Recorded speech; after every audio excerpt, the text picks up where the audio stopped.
NEET தேர்வை ரத்து செய்வதே நிரந்தர தீர்வு என மு.க.ஸ்டாலின் தெரிவித்திருக்கிறார். இது தொடர்பான கூடுதல் தகவல்களை தருகிறார் எமது செய்தியாளர் மாணிக்கம். முழு விவரங்கள் என்ன?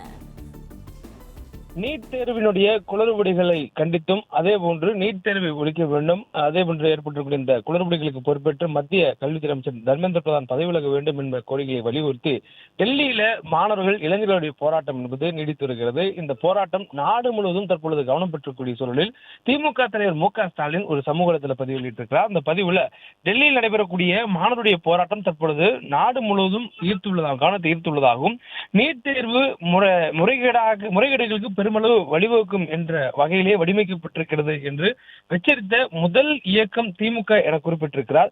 மேலும் இந்த தேர்வு ஏற்படுத்தும் ஆபத்துகளை தொடர்ந்து சுட்டிக்காட்டி தொடக்கத்திலிருந்தே நீட் தேர்வை எதிர்த்து வந்த இயக்கம் மாநிலம் தமிழ்நாடு என்று குறிப்பிட்டிருக்கக்கூடிய திமுக தலைவர் மு.க.ஸ்டாலின் சமூக நீதியை காப்பதில் இந்தியாவுக்கே வழிகாட்டியாகவும் முதல் அரசியலமைப்பு சட்ட திருத்தத்துக்கு வழிவகுத்த திகழும் தமிழ்நாட்டின் ஒரே கோரிக்கை இந்த நீட் தேர்வை ஒழிப்பது என்றும் தெரிவித்திருக்கிறார். மேலும் இந்த நீட் தேர்வை ஒழிப்பதன் மூலமாகத்தான் நிரந்தரமான தீர்வை காண முடியும் எனவும் தெரிவித்திருக்கிறார். மற்ற எந்த கோரிக்கைகளை விடவும் இந்த கோரிக்கை நீட் தேர்வு ரத்து செய்ய வேண்டும் என்ற கோரிக்கையை இந்த போராட்டங்களினுடைய மைய பொருளாக அமைய வேண்டும்.